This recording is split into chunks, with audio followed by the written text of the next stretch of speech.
Hello students, आज आपण standard 9चा सायन्स 1चा लॉज ऑफ मोशन हा लेसन बघणार आहोत.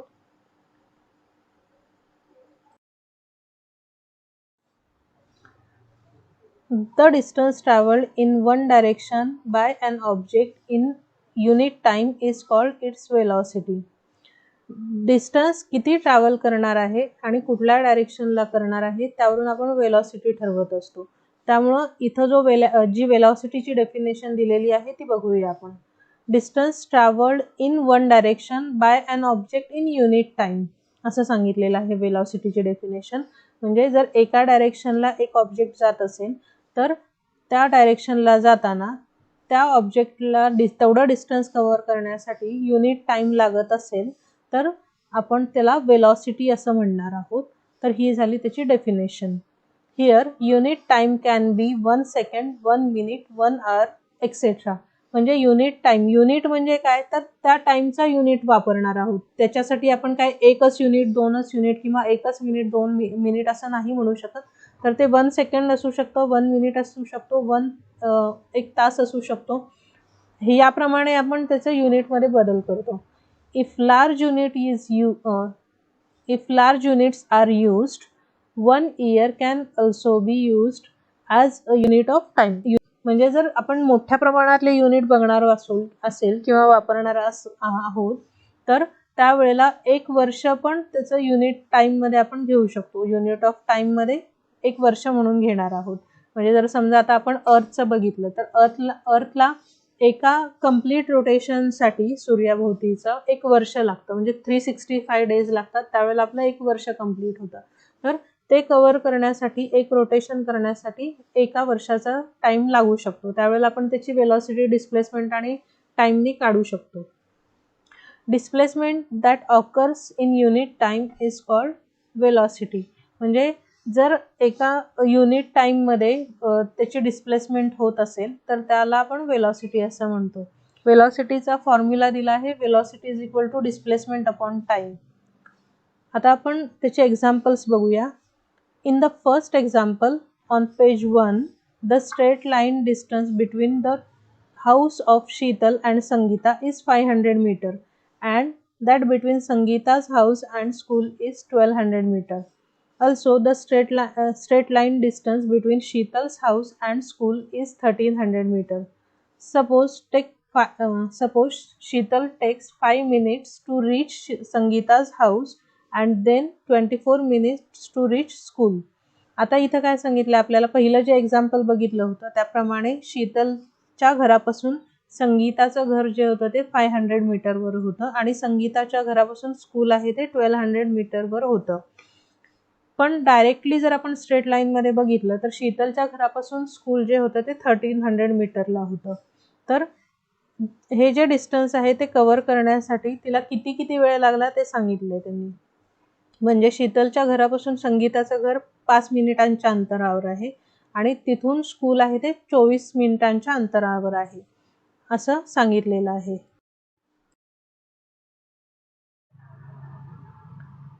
From there, then Sheetal's speed along path A is equal to distance upon time is equal to 500 meter upon 5 minute is equal to 100 meter per minute असं दिलेलं आहे. म्हणजे शीतलची जी speed आहे ती 500 metre पर 5 minute असणार आहे. तर 5 मिनिटात जर 500 मीटर डिस्टन्स कव्हर केलं तिने तर 5नी 500ला डिवाइड केलं 100 येणार आहे. ते म्हणजे झालं 100 मीटर डिस्टन्स ती 1 मिनिटात कव्हर करणार आहे. नंतर दिलंय Sheetal speed along path B is equal to distance upon time is equal to 1200 metre upon 24 minutes. आता 1200 मीटरला 24 मिनिट्सनी डिवाइड करायचं आहे.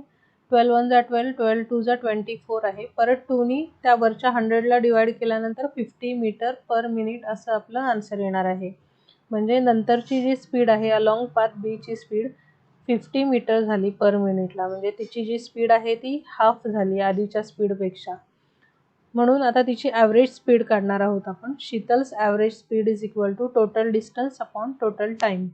आता टोटल टाईम बघितला आपण तर 5 मिनिट्स आणि 24 मिनिट्स असे दोघांची ॲडिशन केली तर टोटल टाईम 29 मिनिट्सचा येतो. 29नी आपण 1700 मीटर डिस्टन्सला डिवाइड केल्यानंतर आन्सर येतं ते 58.6 मीटर पर मिनिट. म्हणजे 58.6 मीटर ती प्रत्येक मिनिटाला चालणार आहे. तिचा एवढा ॲव्हरेज आपल्याला मिळालेला आहे. शीतल्स वेलॉसिटी. आता शीतलची वेलॉसिटी काढताना वेलॉसिटीचा फॉर्म्युला डिस्प्लेसमेंट अपॉन टाईम आहे. तर टोटल डिस्प्लेसमेंट तिची झाली आहे 1300 मीटर एवढी. ती 29 मिनिट्समध्ये झाली आहे. त्यामुळे 1300 अपॉन 29 केल्यानंतर वेलॉसिटी तिची 44.83 मीटर पर मिनिट एवढी आलेली आहे. तर अशा प्रकारे आपण डिस्टन्स आणि टाईम तसंच डिस्प्लेसमेंट आणि टाईमचा वापर करून स्पीड आणि वेलॉसिटी काढू शकतो. तर त्याची प्रॅक्टिस तुम्हाला करायला लागेल. आता हे ऑलवेज रिमेंबर म्हणून एक box. The units of speed and velocity are the same. In the SI system the unit is metre per second while in CGS system it is centimetre per second. आता आपल्याकडं दोन systems आहेत. SI system एक आहे आणि CGS system आहे. SI म्हणजे system international म्हणतात त्याला. सिस्टीम इंटरनॅशनल म्हणजे पूर्ण वर्ल्डमध्ये एकच सिस्टीम फॉलो केली जाते, ती SI सिस्टीम. तिलाच MKS युनिट्स पण म्हणतात, म्हणजे मीटर, KG आणि सेकंड्समध्ये असते ती. तर त्या युनिटमध्ये स्पीड आणि वेलॉसिटीचा जो युनिट असणार आहे तो सेम आहे. त्यामुळं SI युनिट्समध्ये मीटर पर सेकंड येणार आहे त्याचं युनिट. आणि CGS सिस्टीम म्हणजे सेंटीमीटर ग्रॅम सेकंड सिस्टीम आहे ती. आणि त्या सिस्टीममध्ये स्पीड आणि वेलॉसिटीचं जे युनिट येणार आहे ते सेंटीमीटर पर सेकंड एवढं येणार आहे. सेकंड पॉईंट आहे, speed is related to distance while velocity is related to the displacement. आता स्पीड जे आहे ती डिस्टन्स, आता त्याचे फॉर्म्युले बघितले तर त्यावरून पण आपल्याला कळतं की स्पीड आहे ते डिस्टन्सवर डिपेंड आहे किंवा डिस्टन्सप्रमाणे स्पीड बदलते. आणि वेलॉसिटी जी आहे ती त्याचं रिलेशन आहे ते डिस्प्लेसमेंटसोबत आहे. डिस्प्लेसमेंटप्रमाणे वेलॉसिटी होणार आहे. थर्ड पॉईंट आहे तो, if the motion is along a straight line, the value of speed and velocity are the same, otherwise they can be different. जर मोशन स्ट्रेट लाईनमध्ये असेल तर value of speed and velocity are the same असं सांगितलेलं आहे. म्हणजे straight लाईनमध्ये जर मोशन होत असेल तर स्पीड आणि वेलॉसिटीची व्हॅल्यू सेम येणार आहे. जर ते नसतील, स्ट्रेट लाईनमध्ये मोशन होत नसेल तर त्याची व्हॅल्यू जी आहे ती डिफरंट होणार आहे, वेगळी येणार आहे. Velocity is the displacement that occurs in unit time. Velocity जी आहे तिला डिस्प्लेसमेंट आपण बघायची आहे. डिस्प्लेसमेंट होणार आहे तिथं त्या ऑब्जेक्टची with respect to unit time. म्हणजे युनिट टाईममध्ये जर आपण डिस्प्लेसमेंट बघितली तर ती येणार आहे velocity. Effect of speed and direction on velocity असं सांगितलेलं आहे. आता म्हणजे स्पीड आणि डायरेक्शनचा वेलॉसिटीवर काय इफेक्ट होणार आहे ते आपण एका एक्झाम्पलवरून बघणार आहोत. तर ते एक्झाम्पल आहे, Sachin is travelling on a motor bike. Explain what will happen in the following events during Sachin's ride. See figure 1.3. आता सचिन जो आहे तो मोटर बाईकवर ट्रॅव्हल करणार आहे आणि त्या ट्रॅव्हलिंगमध्ये वेगवेगळ्या इव्हेंट्सना किंवा वेगवेगळ्या टर्निंग्सला किंवा स्ट्रेट रोडवर असणार आहेत त्या रोडवर होणारे इफेक्ट, त्याच्या स्पीडवर वेलॉसिटीवर काय इफेक्ट होतात ते आपल्याला बघायचं आहे. जर तुम्ही फिगर 1.3 बघितली तर त्या फिगरप्रमाणे तुम्हाला चेंजेस जे आहेत ते दिसतील. पहिला क्वेश्चन आहे, what will be the effect on the velocity of the motorcycle if its speed increases or decreases but its direction remains unchanged. म्हणजे जर त्या मोटरसायकलची स्पीड आहे ती वाढवली किंवा कमी केली पण डायरेक्शन सेम ठेवलं तर त्या मोटरसायकलच्या वेलॉसिटीवर होणारा इफेक्ट काय आहे असं तुम्हाला विचारलेलं आहे. ज्या वेळेला आपण त्या मोटरसायकलची डायरेक्शन सेम ठेवतो पण स्पीड कमी जास्त करतो त्यावेळेला आपण वेलॉसिटी जी आहे ती जर स्पीड वाढली तर वेलॉसिटी पण वाढणार आहे आणि जर स्पीड कमी झाली तर वेलॉसिटी पण कमी होणार आहे. हा त्याचा इफेक्ट असणार आहे. In the case of turning on the road will the velocity and speed B same. जर आपण टर्निंग बघितली रोडची तर त्या टर्निंगवर वेलॉसिटी आणि स्पीड सेम असणार आहे का असं विचारलेलं आहे. तर ते शक्य नाही आहे. कारण जर टर्निंगवर आपण बघतो की मोटर बाईकची स्पीड आपल्याला कमी करायला लागते तरच टर्न घेता येतो, नाहीतर ती स्किड होते. म्हणून टर्निंगवर वेलॉसिटी आणि स्पीड दोन्ही चेंज होणार आहे. If Sachin changes the direction of the motorcycle, keeping its speed constant, what will be the effect on the velocity? आता सचिन काय करणार आहे, त्याचं डायरेक्शन चेंज करत जाणार आहे, पण स्पीड सेम ठेवणार आहे. तर त्याचा इफेक्ट वेलॉसिटीवर काय होणार आहे असं विचारले. पण ज्या वेळेला आपण वेलॉसिटी बघतो त्यावेळेला ती डायरेक्शनवर पण अवलंबून आहे आणि स्पीडवर पण अवलंबून आहे. त्यामुळे स्पीड जरी कॉन्स्टंट ठेवली आणि डायरेक्शन चेंज करत राहिला तर वेलॉसिटी पण त्या डायरेक्शन सोबत चेंज होत राहणार आहे. थर्ड पॉइंट आहे, if on turning Sachin changes the direction as well as the speed of the motorbike, what will be the effect on its velocity? आता सचिन स्पीड आणि डायरेक्शन दोन्ही बदलणार आहे मोटरसायकलची, तर त्याची वेलॉसिटी पण जी आहे ती त्या मोटरसायकलच्या डायरेक्शन आणि स्पीड जसे बदलतील तशी ती वेलॉसिटी पण बदलत जाणार आहे. त्यामुळे हे दोन्ही त्या वेलॉसिटीवर डायरेक्ट इफेक्ट करणार आहेत. त्यामुळे वेलॉसिटी पण प्रत्येक वेळेला चेंज होत जाणार आहे. तर आपण त्याचं क्लॅरिफिकेशन बघूया. आता इथे दिलेल्या क्लॅरिफिकेशनवरून आपण वेलॉसिटीचे चेंजेस बघूया. It is clear from the above that velocity depends on speed as well as direction and that velocity changes by. आता आपल्याला इथं सांगितलेलं आहे की जी वेलॉसिटी आहे ती स्पीड आणि डायरेक्शनवर डिपेंड आहे. त्यामुळं स्पीड आणि डायरेक्शन चेंज झाली तर वेलॉसिटी पण चेंज होणार आहे. तर वेलॉसिटीचे चेंजेस आपण वरच्या जे क्वेश्चन बघितले होते त्या क्वेश्चनच्या आन्सर्सप्रमाणे काय आहेत ते बघूया. फर्स्ट आहे changing the speed while keeping the direction same. ज्या वेळेला डायरेक्शन सेम ठेवतो पण स्पीड चेंज करतो त्यावेळेला पण वेलॉसिटी चेंज होते. सेकंड आहे changing the direction while keeping the speed same. Direction change करतोय पण स्पीड सेम आहे पण वेलॉसिटी पण चेंज होत राहणार आहे. थर्ड जे आहे changing the speed as well as the direction. ज्यावेळेला आपण स्पीड आणि डायरेक्शन दोन्ही चेंज करतो त्यावेळेला वेलॉसिटी पण चेंज होते. आता एक एक्झाम्पल म्हणून मी सांगते तुम्हाला, जर तुम्ही सिटीजमध्ये फिरत असाल बाईकवर तर तुम्हाला प्रत्येक वेळेला स्पीड ब्रेकर येईल किंवा रस्त्यावर गर्दी असेल तर तुमची जी स्पीड असणार आहे ती कमी जास्त होणार आहे आणि डायरेक्शन पण तुम्हाला प्रत्येक वेळेला एकसारखंच ठेवता येणार नाही, ते चेंज होत राहणार आहे. त्यामुळं तुमची जी फायनल वेलॉसिटी येईल किंवा वेलॉसिटी जी येईल ती वेगवेगळी असणार आहे, प्रत्येक पॉईंटला वेगवेगळी येणार आहे.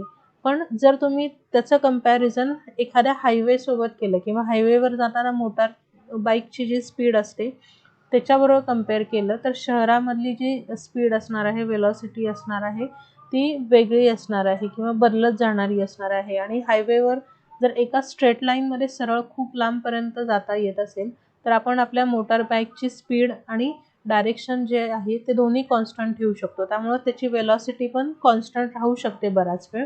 तर अशाच प्रकारे जर तुम्ही तुमच्या डेली लाईफमध्ये हे फिजिक्सचे कन्सेप्ट वापरायला सुरू केले तर तुम्हाला ते लवकर लवकर लक्षात येतील. त्यामुळं आपण फिजिक्सचे कन्सेप्ट शिकताना हे कन्सेप्ट आपण आपल्या लाईफमध्ये कुठं अप्लाय करतो त्याचा विचार करायचा आणि त्याप्रमाणे ते एकमेकांबरोबर रिलेशन तयार करून आपण हे फिजिक्स शिकायचं आहे. तरच ते तुम्हाला लवकर समजेल आणि तुम्हाला ते सोपं जाईल शिकायला पण.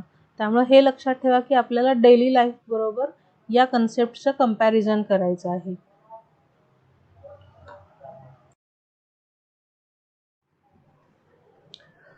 ऑलवेज रिमेंबर बॉक्समध्ये तुम्हाला स्पीड जे पहिल्यांदा मेजर केली त्या सायंटिस्टचं नाव दिलेलं आहे. स्पीड डिस्टन्स अपॉन टाईममध्ये पहिल्यांदा मेजर केलेला सायंटिस्ट आहे गॅलिलिओ. तर नंतर दिलं आहे the speed of the sound in dry air is 343.2 metre per second while the speed of light is about 3 × 10⁸ metre per second. इथं आपल्याला speed of sound in dry air म्हणजे dry एअरमधला स्पीडचा साऊंडचा स्पीड किती आहे ते दिलेलं आहे, जो आहे 343.2 मीटर पर सेकंड. आणि स्पीड ऑफ लाईटचा स्पीड दिलेला आहे 3 × 10⁸ मीटर पर सेकंड. तर हे दोन्ही व्हॅल्यूज लक्षात ठेवायचे आहेत, तुम्हाला प्रॉब्लेम्स सॉल्व्ह करताना वापराव्या लागतील. The speed of revolution of the earth around the sun is about 29,770 metre per second. आता अर्थच्या रिव्होल्यूशनच्या म्हणजे अर्थच्या सूर्याभोवती फिरण्याचा जो स्पीड आहे तो 29,770 मीटर पर सेकंड इतका आहे. हे पण तुम्हाला लक्षात ठेवायचं आहे. आता आपण बघूया uniform and non uniform linear motion. Uniform म्हणजे एकसारखा होणारा बदल म्हणजे युनिफॉर्म, अँड नॉन युनिफॉर्म म्हणजे वेगवेगळे होणारे बदल, त्याला नॉन युनिफॉर्म म्हणायचं. लिनियर मोशन म्हणजे एका सरळ लाईनमध्ये होणारं मोशन, त्याला आपण लिनियर मोशन असं म्हणतो. यावरून आपल्याला कळतं की युनिफॉर्म लिनियर मोशन म्हणजे एका सरळ लाईनमध्ये एकसारखं होणारं मोशन म्हणजे त्याला आपण युनिफॉर्म लिनियर मोशन असं म्हणणार आहोत. आणि एका सरळ लाईनमध्ये वेगवेगळ्या वेळांनी किंवा युनिफॉर्मली होत नसलेलं, एकसारखं होत नसलेलं मोशन म्हणजे नॉन लिनियर युनिफॉर्म मोशन होणार आहे. तर आपल्याला एक एक्झाम्पल दिलेलं आहे. 3 मित्र आहेत, ते एका जागेवर जमणार आहेत. तिथून ते त्यांची जर्नी स्टार्ट करणार आहेत आणि दर अर्ध्या तासाच्या टाईम इंटरवलनी ते त्यांचा डिस्टन्स कव्हर्ड किती आहे ते आपल्याला सांगणार आहेत. लिहून दिलेलं आहे ते आपल्याला, त्यांनी दर अर्ध्या तासाला किती डिस्टन्स कव्हर केलं.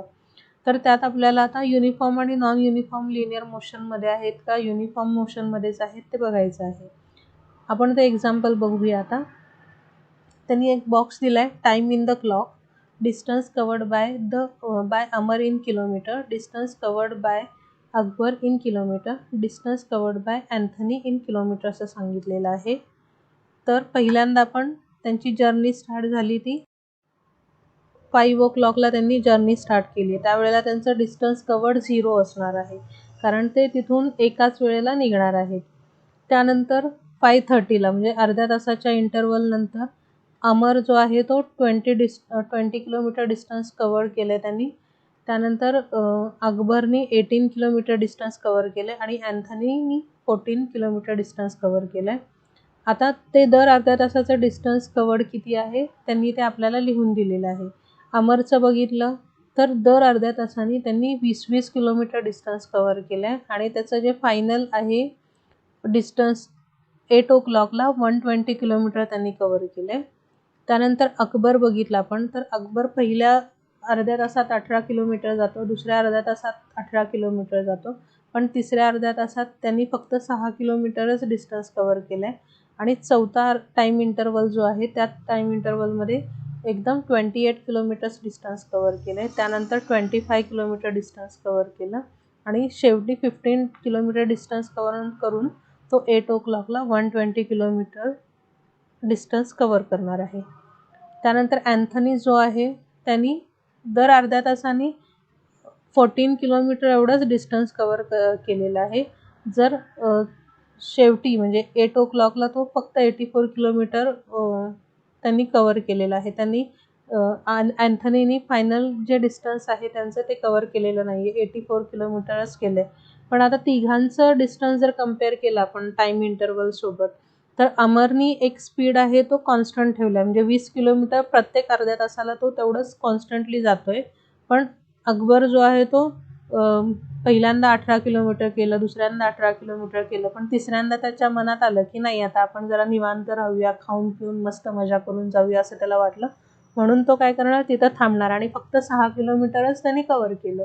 त्यानंतर त्यांनी आता ब्रेक घेतल्यामुळं तो पुढच्या अर्ध्या तासात कंटिन्युअसली 28 किलोमीटर पुढं जातोय. त्यानंतर 25 किलोमीटर गेला. असं करत करत त्यांनी डिस्टन्स कव्हर केलं आहे त्याचा. आणि अँथनी जो आहे तो एकदमच स्लो आहे. त्यांनी पहिल्या अर्ध्या तासात 14 किलोमीटर डिस्टन्स केला आणि नंतर त्यांनी तेवढा त्याचा स्पीड कॉन्स्टंट ठेवला आणि तेवढंच डिस्टन्स तो कव्हर करत गेला आहे. त्यामुळं या तिघांमध्ये जर बघितलं आपण तर अमर आहे तो युनिफॉर्म लिनियर मोशनमध्ये त्याचं एक्झाम्पल येतं. अकबर जो आहे त्याचं जे एक्झाम्पल आहे तो नॉन युनिफॉर्म लिनियर मोशनचा आहे आणि हा पण युनिफॉर्म लिनियर मोशनमध्ये आहे, पण त्याचं जे डिस्टन्स कव्हर करण्याचा जो टाईम इंटरवल आहे त्या टाईम इंटरवलच्या मानाने त्यांनी डिस्टन्स आहे ते कमी डिस्टन्स कव्हर केलेलं आहे तेवढ्या वेळामध्ये.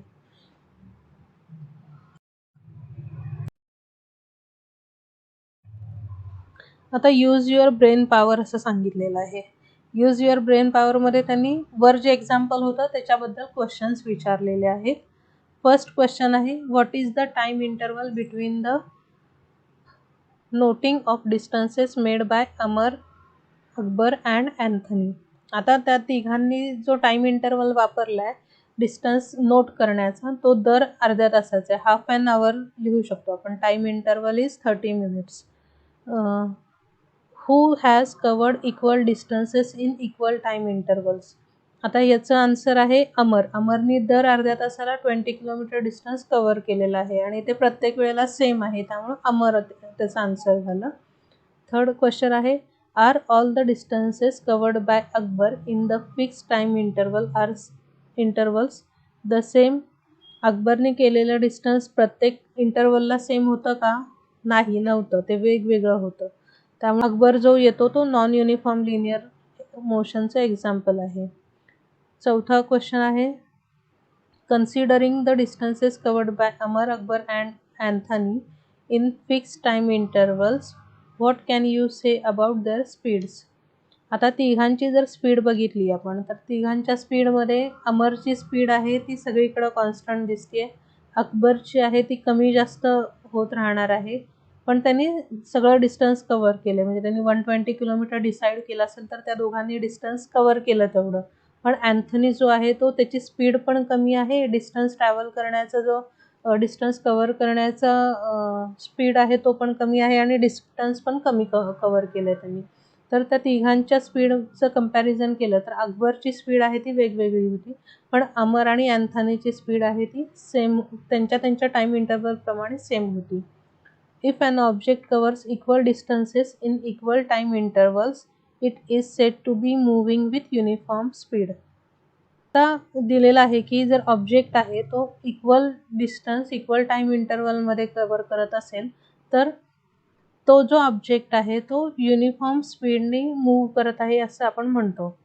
पण if an object covers unequal distances in equal time intervals, it is said to be moving with non-uniform speed. For example, the motion of a vehicle being driven through heavy traffic.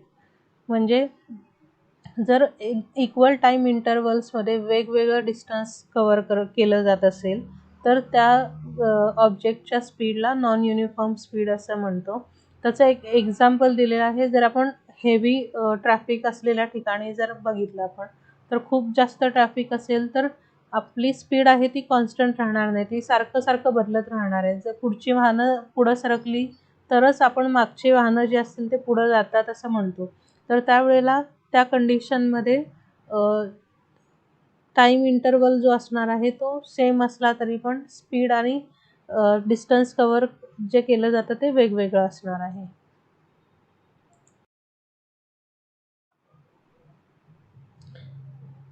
जर तुम्हाला अशा सोप्या पद्धतीने science 1चा lesson किंवा science 1चे या पुढचे lesson समजून घ्यायचे असतील तर माझ्या चॅनलला लाईक, शेअर आणि सबस्क्राईब करायला विसरू नका आणि अपडेटेड व्हिडिओज बघण्यासाठी बेल आयकॉन पण दाबायला विसरू नका. थँक्यू.